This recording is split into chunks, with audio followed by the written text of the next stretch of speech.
So you want to be a consistently profitable trader. You're watching the market go up and down and up and down, and you don't know how best to participate. Or worse, you see winning trades that you're in the money in, you're completely winning in, and then those profits are completely wiped out for a loss as the market completely changes direction.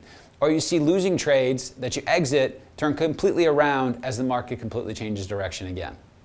You see huge opportunities to pounce with market ETFs like SPY and Q or IWM, but you don't know how to exit and enter and be consistently profitable. No worries. We're going to help you with that all in this video. We're going to teach you, using a specific trade example we made on our desk in real time, how to make a market play trade in SPY. You can use this technique and then apply it to other market ETFs. So sit back, take out your notebook and pen, and get ready to learn a very profitable trading strategy, a market play trade in SPY, that's going to help you grow your trading account.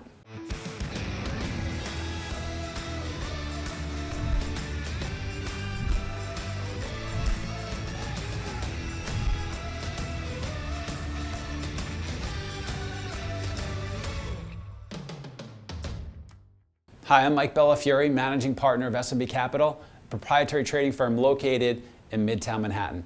And I'm also the author of the trading classic, One Good Trade, and the Playbook. Click our subscribe button so you don't miss any of the trading videos that we're producing for the trading community. In this video, you're going to learn how to make a market play trade in SPY. You're also going to learn how to trade off significant news and more, how to use multi-day VWAP as a technical indicator, how to put multiple checks in your favor together for better trade decisions. You're going to learn the importance of being open-minded while trading. You're going to learn how to keep the big picture always in mind. You're going to learn a trade setup to add to your playbook. And as always, what you're going to take away from this that is going to be most valuable to you and to your trading career is how to think through a trade like a pro. For traders looking for a scalable and successful trading setup in a market ETF like SPY, we hope this video helps. If you want to learn 3 more real-world setups that our traders use, including the simple setup that we teach all of our new traders, and the setup that turned one of our traders into a 7-figure big money earner, check out the free webinar that we're currently running. Just go ahead and click the link that should be appearing now at the top right-hand corner of your screen. That's going to open up the free registration page in a new window, so don't worry. You're not going to lose this video. Just go ahead and do it now before you forget. You're going to learn more, and this is what we're hearing from people that are going to this free webinar and this free workshop. You're going to learn more in a couple of hours from this trading workshop than from years of online education. How to make a market play trade in SPY. What you're going to learn in this video is how to trade off of significant news and more, how to use multi-day VWAP as a technical indicator,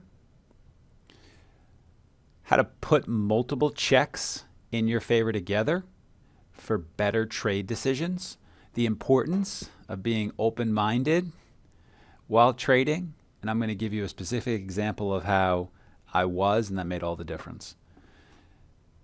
Keep the big picture always in mind. As active traders, sometimes we get lost in too much of the minutia. A trade setup to add to your playbook. I hope you guys walk away with a setup that you can start applying to your trading business to help you grow your account. And of course, as always, the number one thing that we want you to walk away from these videos with is how to think through a trade like a pro. All right, multiple checks in your favor. What do I mean by that? This comes from my first book, One Good Trade. We want to use multiple checks in our favor to make better trade decisions. The more checks we have, the better we can make with our trade decisions. 4 checks is better than 1. 6 checks is better than 3. Too many is not good either. So we're going to talk about that. Example, technicals. Want to know if that's in your favor. News, reading the tape, so the level 2, intuition, see the trade setup. I got to take a personal aside right here. I saw on Twitter the other day that somebody was basically saying that there was no such thing as intuition. And I actually think it was a mischaracterization of something that Daniel Kahneman had said in his book and his work, his latest really great work, Thinking Fast and Slow. And Kahneman said, if you're a stock picker, there's no such thing as intuition. As a trader, there clearly is intuition. I feel it. We recommend that you tap into it. Certainly our best traders have it. What I presume he was talking about is if you don't make that many picks that often, if you don't do something overall, not so much, then you're not going to have something called intuition. Intuition comes from doing something over and over again and being able to tap into that experience. Sorry, I'll get back to the presentation. Thesis plus setup in your playbook, plus see it on the tape, plus fight for price equals one good trade. This is how winning traders that I'm working with at S&B Capital and the select 7-figure traders that are working to grow that I work with outside of S&B Capital. This is how winning traders are winning in this market, and we want you guys to win. So we're sharing how they are.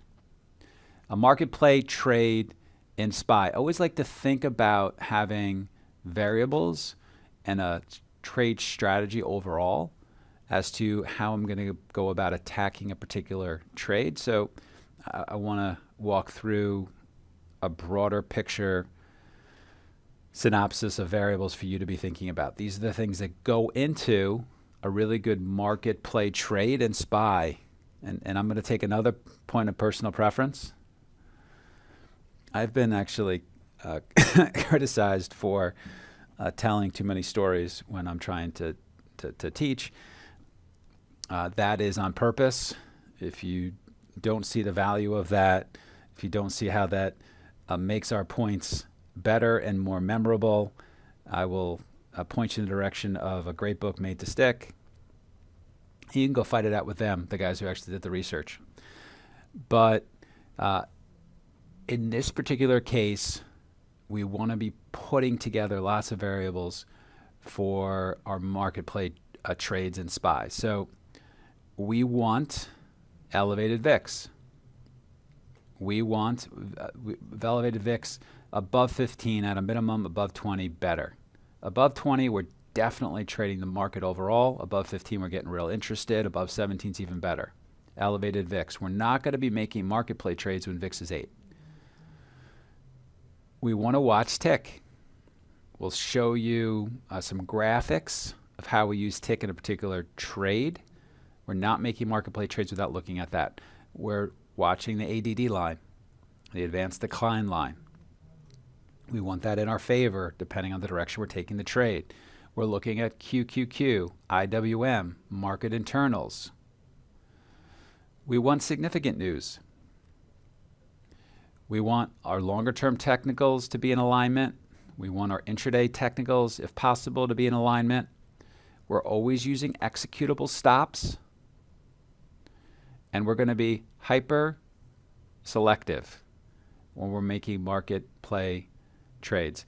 And as I started that other aside and then stopped, you can talk to real smart people who run desks like mine who will say that overall, traders never make money in SPY. And my retort to that is, well, that might be true, but that doesn't mean there isn't a lot of money to be made in SPY.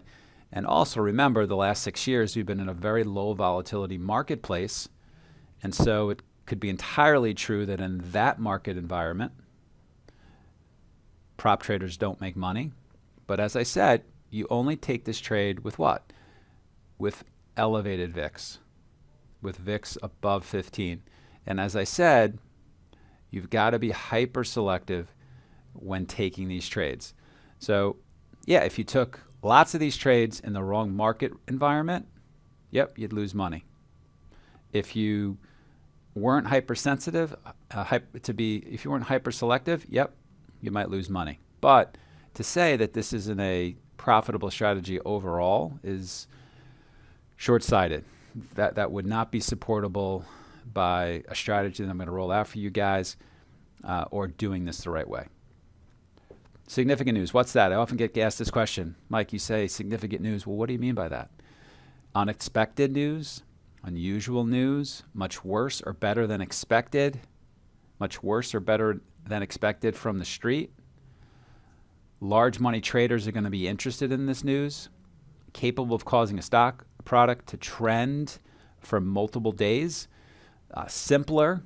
If you got a call from a sales trader and he pitched you the idea that this news was significant, and he pitched you on the idea to take this trade, would you? And if you'd get interested, that's a good standard at a minimum that you're going to need for you to call something significant news. VWAP.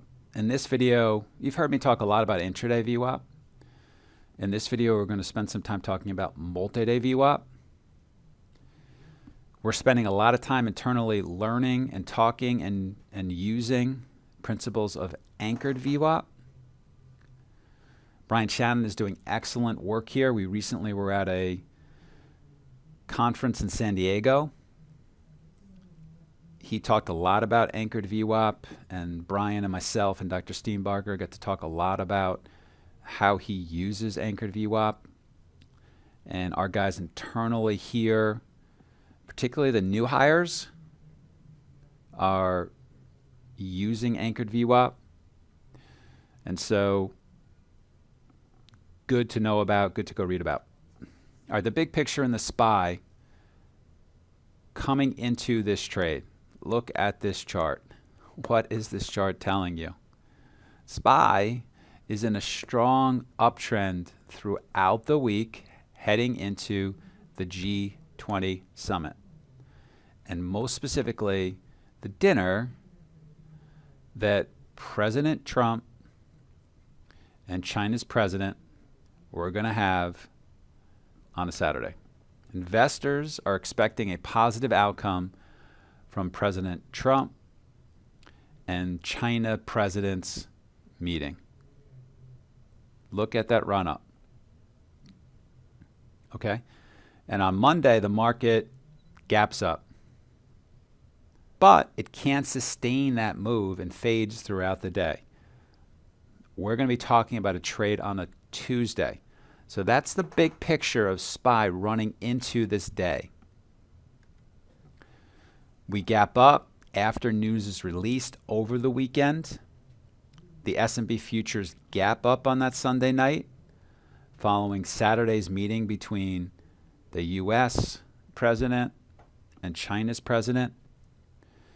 Investors are bullish on the, quote, positive, unquote, outcome of their meeting. So the news that gets released after the dinner is that there's been significant progress made during the dinner, and this announcement is even more bullish, more positive than what people were expecting coming into the meeting. You can see from the run-up, there's a bit in the marketplace hoping and betting that that meeting is going to go well.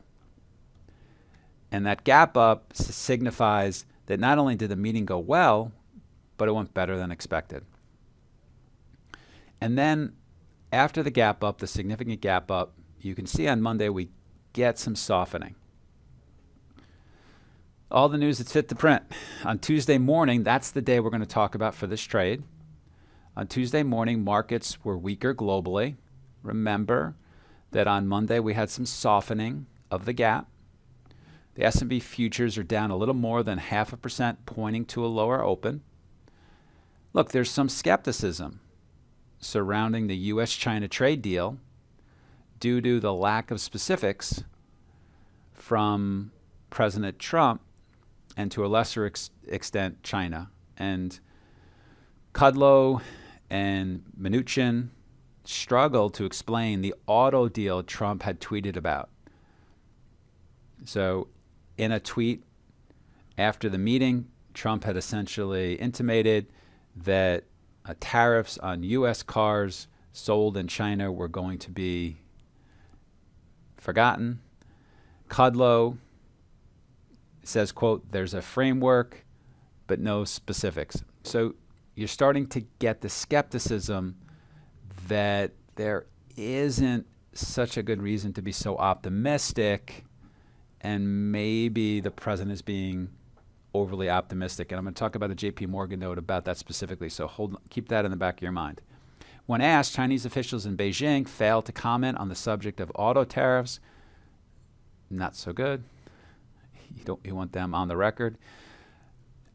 Also going on here, we don't talk much about this, and we may never talk about this, but good to note to be comprehensive in our review. People are talking about a flattening yield curve between the 3 and the 5-year note. This is a big theme on this morning in the financial news. The thought is, hey, are tighter financial conditions coming? Is that what the flattening of the yield curve is signaling? Now, the market is going to be closed on Wednesday. We're talking about Tuesday.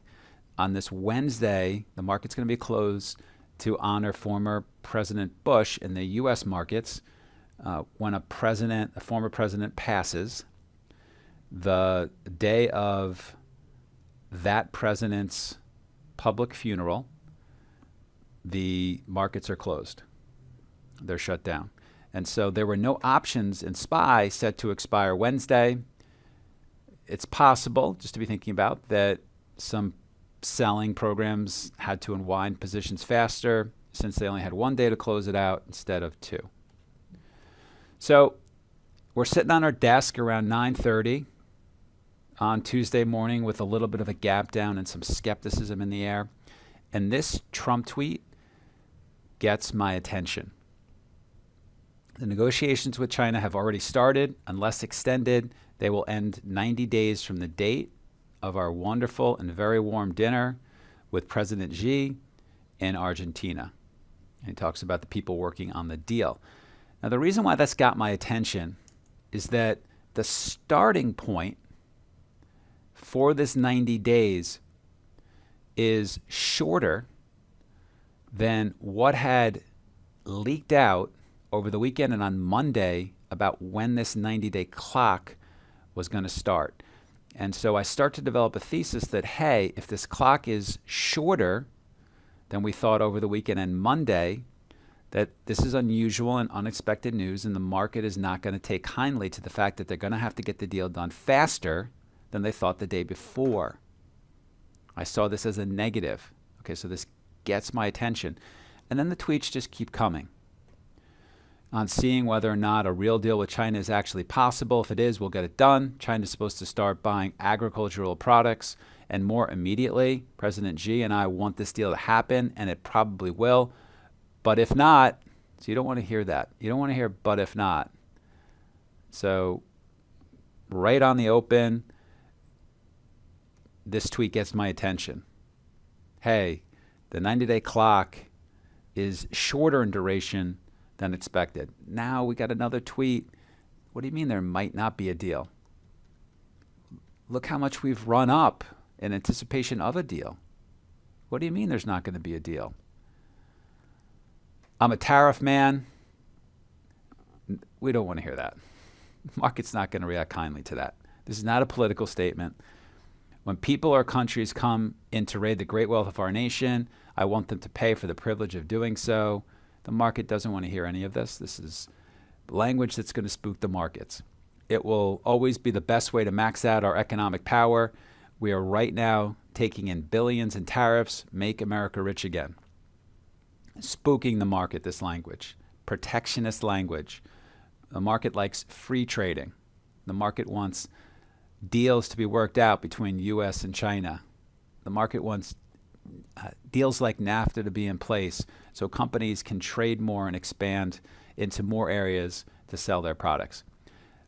But if a fair deal is able to be made with China, one that does all of the many things we know must be finally done, I will happily sign, let the negotiations begin, make America great again.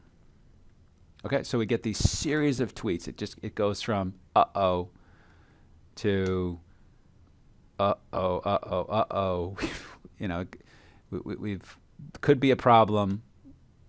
We've got a problem. The market did not expect this news. It's unusual. It's worse than expected. Remember that big run up. Remember that gap up. Market is not going to like that. All right, thesis short. A JP Morgan research note comes out on this day as well, and they are a little bit harsher on Trump than we have been in our commentary. Trump either made up the meeting with the president of China as being positive, or he was overly optimistic. So a first-tier bank is essentially sending out to their clients that, the positiveness of a trade deal between the U.S. and China just is unwarranted. Street loses confidence a deal is more likely. All right, so important note that hit the street.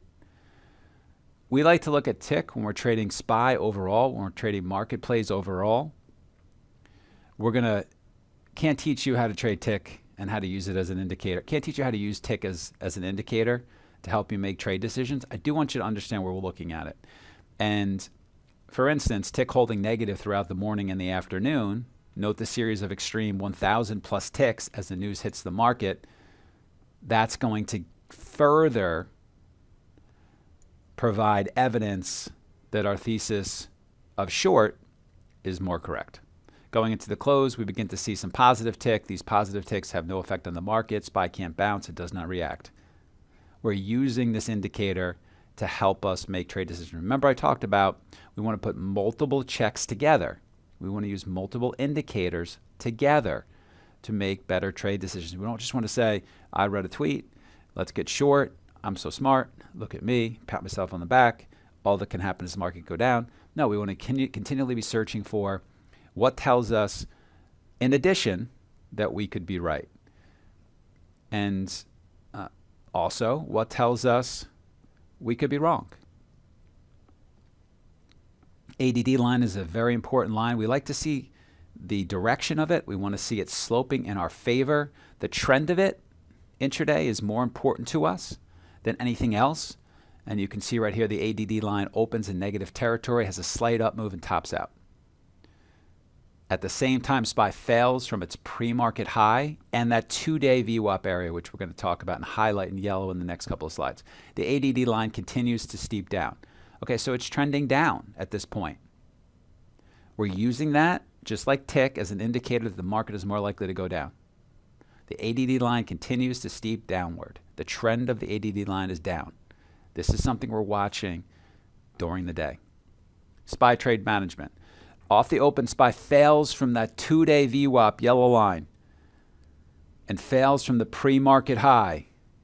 So we're not just looking at intraday VWAP, because intraday VWAP we're actually above intraday VWAP up here, but our 2-day VWAP we're not above. And when we're making a swing trade or a longer term trade, we need to keep in mind the intraday fundamentals and the longer term fundamentals. I'm sorry, the intraday technicals and the intraday technicals. The intraday technicals and the longer term technicals, excuse me. And in this case, the 2-day VWAP would be sort of a medium term technicals. So yeah, intraday we're a little bit above the opening range and we're a little bit above VWAP intraday, but we're not really above medium term resistance. And so we keep that in mind. So that yellow area is telling us, hey, there's resistance here. Lots of people are looking at it, and we're not above it. All right, so we're going to go tier 1 up against day 2 or 2-day VWAP. We're also seeing weakness on the tape. We can't really trade above this level. We're having trouble getting above this 278, 80-ish area. We're watching the tape. We can't really get above there. We can't push above there. we got this negative tweet out from Trump, that first one about how the 90-day clock is going to start earlier than we had hoped. Okay, so we're seeing that. We're seeing that weakness. We've got that technical level that we're using. We're putting multiple checks together, so we're going to start our trade. And then you can see here, point 2, SPY holds below VWAP for another entry. And so we're going to short some more. And we're also getting some further tweets coming out from Trump, which we're not liking. And now we're going to get a consolidation and a hold below its pre-market low for a half hour, and we're going to short some more. So as the trade is working, our confidence is gaining. We're not anywhere near the longer term support. Remember how much we've run up. Remember how much we've run up. Remember how much we've run up. We've got a long way to go if this trade is going to work. All right, so we're adding to our position as it's working. We're getting below intraday VWAP. That gives us another reason to get in. We're holding below the low of the day. That gives us another reason to get in. We're stepping on the throats of the longs because it's working.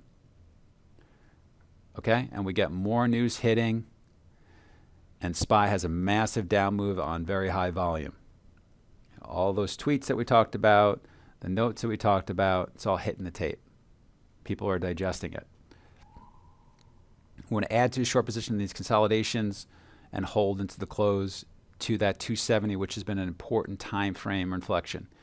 So as I always talk about, you can see SPY trades into 270 and struggles to trade below, cover half position, and the whole remaining half into the close. So look, there's different ways to trade this. I'm doing it from a swing perspective. I'm doing it from an intraday swing perspective. And so look, if you are a shorter time frame trader and you want to take off some here into some spikes down and try and reshort at another level, or take some shorts off into some spikes down, that's fine. Take some shorts into that's fine. That is, there's more than one way to trade. I'm just doing it from one perspective. I make a trading mistake and then I quickly correct it. So let's go back to this chart. So we open and there's an opening range. We're looking at this 278, 60-ish area. We get above there. We get above that opening range, that 278, 60-ish area. We're above intraday VWAP. And that first move after the bell opens, and after that first tweet comes out from Trump about that 90-day clock starting earlier than I had hoped, that those first moves are up. And we're above the opening range, we're above intraday VWAP, and I cover. We're above, and I cover. And Ryan, one of our new hires who sits behind me, calls out that we're at this 2-day VWAP on SPY. And I'm covering because it's just not working, and I'm watching. I'm getting, and he calls out, "No, we're still having trouble up here, Mike, at the 2-day VWAP." And I'm taking that information in, and I've covered, and I haven't lost that much, but I'm not on the right side, and the price action is not working, and I want to sort of take it off and start again. And he calls it out. He calls out, "Hey, this 2-day VWAP's a big area," and we talked about that before the open, and I knew about it, but I just sort of took my losses like I like to do. And then I just had this conversation with myself, where I'm saying to myself, that is not the right thing to do. That is not the right cover. You need to give this till it's holding above 2-day VWAP, considering your thesis, considering the potential to the downside. So I quickly re-enter with a stop above this and holding above this resisting area. So if we're going to get above 279 and hold above there and some time passes, I'm going to cover. But I made a mistake. I cut, and I'm like, no. And I think that's the value of being open-minded. That's the value of being self-aware. I'm having a conversation with myself. You have made a mistake. You should not cover. You're reacting too much to intraday indicators. You're not giving enough respect to our 2-day VWAP. That's the advantage of trading as a team. That's the advantage of being open-minded. Be resilient. Be adaptable. Keep the big picture always in mind. And as you can see, this SPY 270 inflection point on our longer term to medium term technicals was a key level. So what you learned: how to trade off significant news and more, how to use multi-day VWAP as a technical indicator, putting multiple checks in your favor together for better trade decisions. Do that. You'll make better trade decisions. Do that. The importance of being open-minded while trading. You can make a mistake and quickly correct it like I did. Keep the big picture always in mind. So easy as intraday traders to overvalue what's happening on your 1 minute and your 2 minute or your 3 minute charts and get caught in the weeds, as we say. Keep the big picture always in mind. When you've got a great thesis that you're really confident in, let it fail above those key longer term technical areas. A trade setup to add to your playbook.